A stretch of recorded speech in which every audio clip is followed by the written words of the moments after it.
سیاست میں کہتے ہیں کہ لہجہ نرم رہنا چاہیے، یہی آپ کو فائدہ دیتا ہے. جو خان صاحب کی سیاسی ہٹ درمی اس کو اگر کہیں سیاست کی زبان میں، تو یہ آپ نہیں سمجھتے ہیں کہ جمہوری رویہ نہیں ہے اور اس کا آگے جا کے نقصان بھی ہو سکتا ہے خان صاحب کو؟ اور ایسی سیاسی اکھاڑے میں جہاں اسٹیبلشمنٹ کی بالادستی ہو، اسٹیبلشمنٹ کا بڑا میجر رول ہو، وہاں اگر آپ اس قدر سخت رویہ رکھیں گے. اگر وہ بنیادی طور پر بے نظیر بھٹو کی طریقے سے ضدی بہت یہ وہ ان کے شوہر کو یہ شکایت تھی کہ کسی کی سنتی نہیں ہے، اور ان کے ساتھیوں کی شکایت یہ کہ سنتا نہیں ہے. تو مطلب کہ اس میں ان میں ضد بہت ہے. اور میں آپ کی بات سے بالکل اتفاق کرتا ہوں کہ سیاست میں لچک بہت ضروری ہے. اگر سیاست میں لچک نہیں تو وہ سیاستدان نہیں ہے. لیکن میں یہ سمجھ رہا ہوں کہ ان میں اب یہ بات آہستہ آہستہ آ رہی ہے، یہ سمجھ گئے ہیں. اور پھر انہوں نے کہا کہ اسٹیبلشمنٹ از اے ویری خود انہوں نے کہا کہ establishment is a very powerful institution, I can't fight with them. تو جب یہ بات تسلیم کر رہے ہیں تو slowly and gradually is coming to دیکھیے بھرم بھی تو رکھنا ہوتا ہے. بالکل ایسا وہ بارہا کہہ بھی چکے ہیں کہ اگر سیاستدان عمران خان کو اگر سیاستدان ہونا ہے، اگر لوگ مجھے سیاستدان سمجھتے ہیں زرداری صاحب کی طرح، نواز شریف کی طرح، تو میں سیاستدان نہیں ہوں، یہ زیادہ بہتر ہے. نہیں مگر وہ ان کا کنٹیکسٹ یہ تھا کہ آر ناٹ دا کرپٹ. ہاں یہ کہ ان کا کہنا مقصد ہے، دیکھیے وہ خود بھی چاہتے ہیں، دیکھیے وہ کہتے ہیں کہ سیاست میں ڈائلاگ ہوتا ہے، بات چیت ہوتی ہے.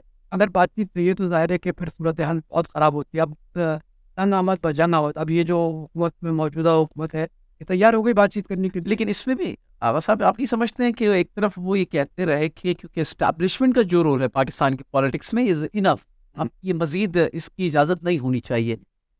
دوسری طرف وہ اسٹیبلشمنٹ کو انوالو کر رہے ہیں کہ وہ ڈائلاگس کو آگے بڑھائیں، مذاکرات میں کردار ادا کریں. پھر ونس اگین کہ آئندہ کی سیاست میں بھی اسٹیبلشمنٹ کا رول رہے گا، پھر ایک آنے والا منتخب وزیر اعظم یہی رہے گا. دیکھیے سن 1951 سے لے کر اور اب جب میں اور آپ سے گفتگو کر رہا ہوں تو اسٹیبلشمنٹ کا تو رول رہا ہے. اب یہ اسٹیبلشمنٹ جو ہے نا، یہ اسٹیبلشمنٹ پوری فوج نہیں ہے، چند جنرلس ہیں جو مطلب یہ کہ یہ کام کرتے ہیں. اور ہماری فوج کی 90% فوج تو بہت اچھی فوج ہے، it's one of the best army in the world. لیکن سوال یہ ہے کہ جو جنرل ہیں وہ مطلب یہ کہ پالیٹکس وغیرہ کرتے رہتے ہیں. اب باجوہ صاحب کا آپ اندازہ لگائیے کہ ان کے بارے میں ڈون اخبار نے کیا کیا لکھا. کتنے بتائیے 12.5 بلین روپے کہاں سے آئے. تو اس بیچارے صحافی کو پکڑ لیا، اس کی پٹائی کی. تو میں یہ کر رہا ہوں کہ دیکھیے بات اصل یہ ہے کہ اسٹیبلشمنٹ کا رول جو ہے نا وہ پرو پاکستان ہونا چاہیے، پرو پولیٹکس نہیں ہونا چاہیے. پرو پولیٹکس کی وجہ یہ ہے کہ آج ان کو ہر جگہ سے جو ہے لوگ جو ہے نا ان کی تعریف نہیں کر رہے ہیں. میں یہ بڑا ملائم جملہ استعمال کر رہا ہوں کہ ان کی تعریف نہیں کر رہے بلکہ ان سے ناراض ہیں، خفا ہے. ہاں تاریخ میں کبھی ایسا نہیں ہوتا جتنا ریاکشن اس دفعہ آیا ہے. جی ہاں تو بہت خفا ہے. تو میں نے تو بلکہ ایک دو حضرات تھے اور ان کو میں نے ٹیلی فون کیا، اس پیار میں ٹیلی فون نہیں اٹھایا لیکن کسی ایک آدمی نے اٹھا لیا. میں نے کہا تھا کہ بھائی کوشش یہ کرے کہ آپ یہ پاکستان کی تاریخ پڑھیں. لاکھوں مسلمانوں نے قربانی دی ہے. میں کہتا ہوں کہ مسلمان اگر قربانی نہیں دیتے تو پاکستان ہمارے سے وجود میں نہیں آتا. اب وہ اس صورت کو سنبھالنے کا ایک ہی طریقہ ہے، ایک تو یہ ہے کہ بیک ٹو دا روٹس. آپ روٹس میں جائیں. قائد اعظم نے کیا کہا، لیاقت علی نے کیا کہا، سردار عبدالبشیر نے کیا کہا، چودھری محمد علی نے کیا کہا. We have to go back to the roots. ہم روٹس میں جا کے دیکھیں. لیکن افسوس کی بات یہ ہے کہ جو سیاسی قیادت آئی ہے 80s میں 90s میں، اس کا علم سے کوئی تعلق نہیں ہے، اس کا تعلق ہے پیسے بنانے. تو یہ ہمارے یہاں جو سب سے بڑا ایک ابھی فیل ہوا ہے وہ یہی ہوا ہے کہ most of the politician actually they have tried to make money out of their منصب. ان کا جو منصب ہے اسے پیسے بنائے. تو اب یہ کہ یہ اس میں دل لگیں گے. اور میں نہیں سمجھتا تھا کہ ان کے درمیان مفاہمت سے بھی کوئی نئی تبدیلی آ جائے گی. تبدیلی آنے کے لیے اس میں دل لگتے ہیں. آپ نے جو خرابی پیدا کی ہے دونوں طرف سے خرابی ہے. اور سب سے بڑے وقت رانا ثناء اللہ کے جو الفاظ ہے وہ تو پولیٹیشین کے الفاظ نہیں ہے. میں یہ کر دوں گا، جیل میں یہ کر دوں گا، یہ کر دوں گا، اور کیا اس نے.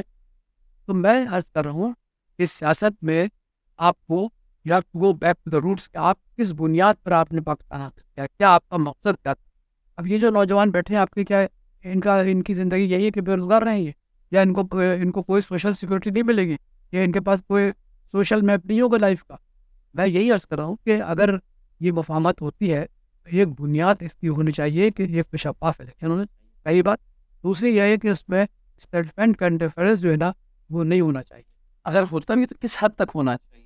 بھائی اس حد تک ہونا چاہیے کہ پاکستان کے قیام کے مقاصد کو نقصان نہ پہنچے، پاکستان کے اسلام کی ویلیوز کو نقصان نہ پہنچے، اسلام کی جو بنیادی ویلیوز ہے اس کو نقصان نہ پہنچے.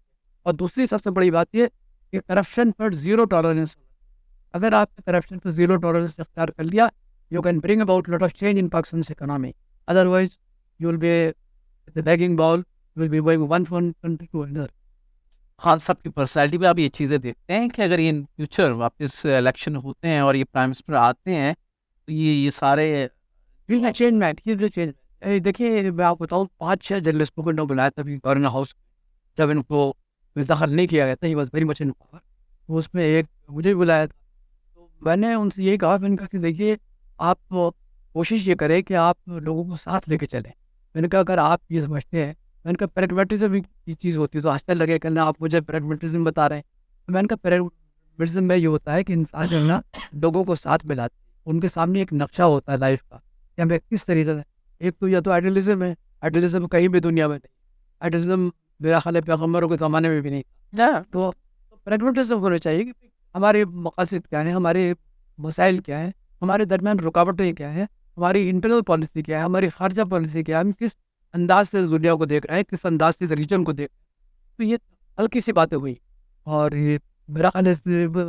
لیکن میں نے یہ محسوس کیا کہ he will definitely, if a chance is given back to him, if he becomes a prime minister with the popular vote of the people, میرا خیال ہے کہ he'll be a different man.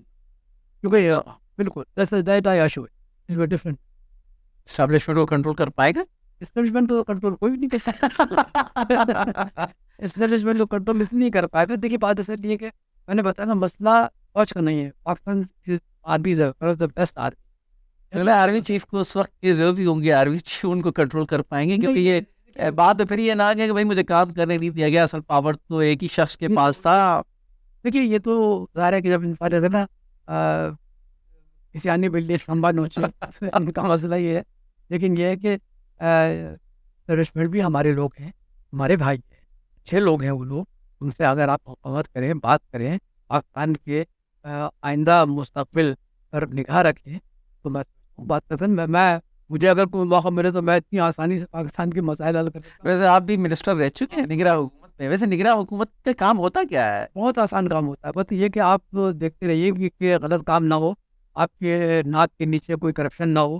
Punjab میں جو اس وقت نگراں حکومت کر رہی ہے ان کا بنیادی کام ہے کہ نہیں، یہ تو باقاعدہ اشارے پہ کام کر رہے ہیں. یہ تو مطلب شہباز شریف کے یہ تو پیرول پر آ گئے، معاف کیجیے، اس پہ کام کر رہے ہیں. یہ نگراں حکومت نہیں ہے، it's government of the certain political parties.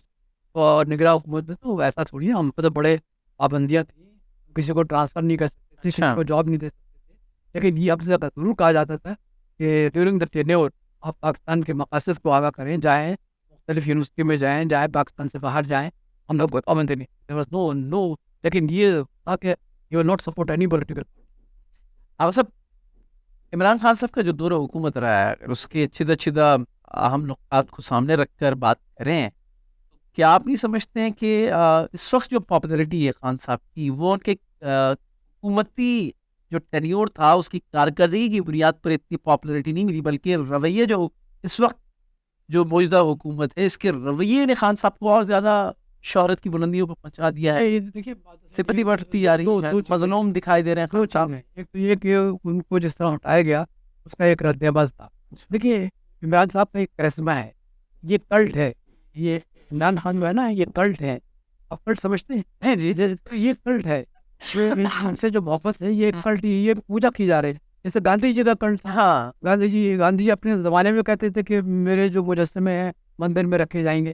تو یہ کلٹ ہوتا ہے. تو عمران خان کو کلٹ ملا ہوا ہے، لوگ محبت کرتے ہیں اس سے. اور یہ جھوٹ وہ لوگ بولتے ہیں کہ ان کو اسٹیبلشمنٹ لے کر آئیے، پاپولر ووٹ سے آئے. میں بتا رہا ہوں، میں تو بعض جگہ خود گیا ہوں کور کرنے کے لیے. یہ aim to power popular vote, اور یہ پاپولر ووٹ ختم نہیں ہوئے. جس دن عمران خان کو ہٹایا گیا تو یہ تو اپنا بیگ آف کر کے جا رہے تھے اپنی بیگم کے ساتھ، تو معلوم ہوگا لاکھوں کی تعداد میں لوگ نکل آئے. یہ کلٹ ہے. دیکھیے عمران خان کا ایک کلٹ ہے، انٹرنیشنل فیگر ہے، اور یہ کہ انہوں نے اپنا بڑا نام کمایا. کوئی معمولی آدمی نہیں ہے. اگر آپ کو کمپیئر کریں شہباز شریف سے، نواز شریف سے، تو یہ تو پگی بھی ہیں، اور وہ مطلب ہیز اے جائنٹ. دیکھیے یہ دوسری بات ہے کہ پولیٹکس میں اسے وہ مکاری نہیں آتی جو لوگوں کا رویہ رہا ہے پاکستان. معاف کیجیے. یہ کیا ختم کر سکتے ہیں کرشماتی جو ان کا بالکل ہو سکتی ہے. کیا نہیں ہو سکتی. میں آپ بتاؤں 4 سال میں 4 مہینے میں رہا, 6 مہینے رہا وارڈ بورڈ کا چیئرمین. میں نے تقریباً 50% وہاں کے جو کرپشن تھا ختم کر دیا. اور بڑے بڑے جو بریگیڈ سے آ کے سلوٹ کرتے تھے, میں نے کہا بھائی یہ نہیں ہوگا. یا ادھر you sit on my chair, میں ہٹ جاؤں, آپ آئیے, آپ بیٹھ کے چلائیے. دیکھیے پاکستان کو چلانا کوئی مشکل کام نہیں. صرف یہ ہے کہ آپ کے سامنے ایک تصور ہونا چاہیے کہ آپ کو خدا کا خوف ہونا چاہیے. دوسرا یہ کہ آپ کو سرکاری دوران میں کون سی تعلیمات, اگر یہ آپ کے ذہن میں ہے, آپ ماڈرن آدمی ضرور بنے, میں ماڈرن مین, انگریزی بولے, فرینچ بولے, پرشین بولے, لیکن یہ کہنا ہے کہ صاحب کہ آپ کرپشن بھی کریں گے اور ویلیوز کی بھی بات کریں گے, بگیسٹ کانٹرڈکشن. اور یقین کریں اگر آپ کو موقع ملا آپ جیسے جوانوں کو, آپ پاکستان چلانا مشکل ہے ہی نہیں. 2-3 بیوروکریٹ کے بدتمیز اور 2-3 تھپڑ مارا ٹھیک ہو جائیں گے. اور کیا ان کی حیثیت ہے. یہ 21 گریڈ 22 گریڈ کے لوگ ہیں, یہ ان لوگوں نے کمرے بند کر کے رعب پیدا کر دیا ہے کہ یہ غریب آدمی بیچارہ نہیں جا سکتا, ڈر کے مارے کرتا. ہم لوگوں نے تو ایسا نہیں کرتے نا, ہم نے دروازہ کھولا اندر چلے گئے, پھر ان کو معلوم ہوتا ہے کہ ہاں یار ناؤ وہ اپنی اوقات میں آتے. تو میں یہ کروں گا, دیکھیے پاکستان ایک نعمت ہے اللہ پاک کی طرف سے, اس کو قائم رکھنا چاہیے. اور یہ جو مفاہمت کا انہوں نے ادا کیا ہے یا بیان دیا ہے شہباز شریف نے, یا اس سے پہلے عمران صاحب نے بھی کہا ہے, یہ wave the olive branch, I think this is a good step in the right direction. Khan صاحب کے عزائم کو دیکھ کے کیا آپ کو لگتا ہے الیکشن ہونے جا رہے ہیں یا ہوں گے؟ کرنے پڑیں گے. میں آپ کو بتاؤں ان کو دیکھیے الیکشن نکلا تو پاکستان ٹوٹ جائے گا. یہ ہاں میں بڑی ذمہ داری سے بات کر رہا ہوں آپ کے سامنے. آپ الیکشن کیوں نہیں کرائیں گے؟ الیکشن کس لیے کراتے ہیں؟ اس لیے کراتے ہیں کہ آپ لوگوں کے مسائل حل کریں.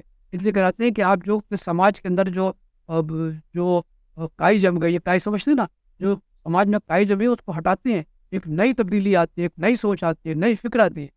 تو یہ آپ نہ کرائیں الیکشن, دیکھ لی کیا انجام ہوگا. آپ بشرطی پاکستان کو بھول گئے. بات کر رہے ہیں میں بتا رہا ہوں, میں ذمہ داری سے بات کروں کہ میں ڈرتا ہوں کیا, میں تو ذمہ داری سے بات کروں. آپ نہ کرائیں الیکشن, دیکھیے کیا ہوتا ہے. دیکھیے ملک سازشیں سے نہیں چلتے. You can't run the country through conspiracy, you have to be answerable to the people.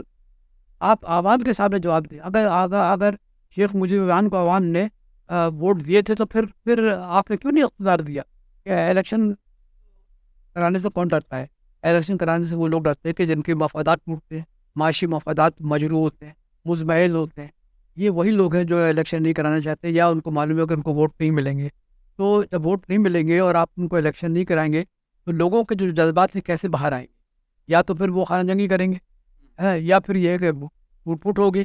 جب ٹوٹ پھوٹ ہوگی تو تیسری قوتیں جو پاکستان کے خلاف ہیں, جن کا جو آپ بھی جانتے ہیں میں بھی جانتا ہوں, اس سے فائدہ اٹھائیں گے. اس کنٹیکسٹ میں نے بات کی تھی کہ اگر الیکشن نہیں کرائیں گے تو ملک کو نقصان ہو سکتا ہے, ٹوٹ سکتا ہے. الیکشن ہو جاتے ہیں تو خان صاحب 2/3 میجورٹی لے آئیں گے. بالکل لے آئیں گے. میرا اپنا خیال ہے کہ جس قسم کی پاپولرٹی ہے, دیکھیے ہمارے ملک میں الیکشن کے دوران کیا ہوتا ہے, دھاندلی ہوتی ہے نا, اور یہ کہ کوشش ہوتی ہے کہ دھاندلی کے ذریعے یا پیسے کے ذریعے یا رعب کے ذریعے, اور دیہاتوں میں تو کم از کم یہ کہ ذمہ دار کے ذریعے الیکشن کے رزلٹ بدلائے جائیں. لیکن میں سمجھتا ہوں کہ اس وقت جو قوتیں ہیں پاکستان کے اندر متحرک ہیں, مطلب آئین کی روشنی میں اور قانون کی روشنی میں, وہ میرا خیال ہے کہ عمران خان کو ووٹ دیں گے. وہ یہ سمجھتے ہیں کہ اب وہ وقت آ گیا ہے کہ اسٹیبلشمنٹ کا جو رول ہے وہ منیمائز کیا جائے, اور سویلین بالادستی جو ہے نا وہ قائم ہو. اور سویلین بالادستی قائم اس لحاظ سے بھی ہو کہ خدا نہ خاصہ یہ مقصد نہیں کہ اسٹیبلشمنٹ کو آپ اگنور کر دیں. امریکہ تک میں مطلب پینٹاگن کے لوگ بیٹھتے ہیں, تو ایسے تو ہمارے ملک میں کیونکہ جہالت بہت ہے اس لیے ہم نے اسٹیبلشمنٹ کو ہوا بنا دیا.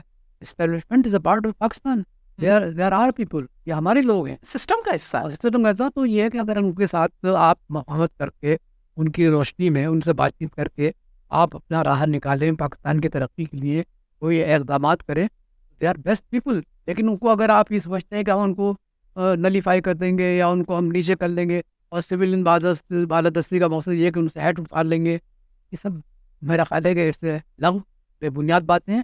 Establishment like any part of the world is a part of the world. بہت شکریہ آغا صاحب, thank you very much, thank you.